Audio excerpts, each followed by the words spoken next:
With the logistics challenges that characterized the presidential election weeks ago, Nigeria's election regulator, the Independent National Electoral Commission, INEC, had pledged to do things differently in this election. And indeed, the electoral body substantially lived up to its words.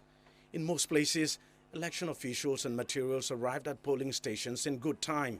Unlike the 25th of February elections, where we had many reports of late arrival at polling stations, for today's election, we had a relatively marked improvement in terms of arrival at polling stations. And unlike in the last election where there were glitches with the accreditation of voters which slowed down the process, this time things moved relatively faster. I just got here about 10 minutes ago and I just walked in and voted and I'm done. So I guess it's much better than the last time. That's why I actually came late, because the last time for the presidential I came very early and I wasted almost like 3 hours before I could vote. While the election has been largely peaceful, there have been pockets of violence in some places. Turnout in these elections was expected to be high, but reports from most of the states indicate otherwise.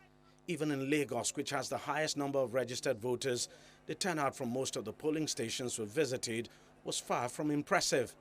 Our people have this attitude that, oh, we want to know, we're only interested in who becomes the president, who becomes the president. Immediately the presidential election comes and goes, people are no longer interested. The enthusiasm of coming out to vote wanes.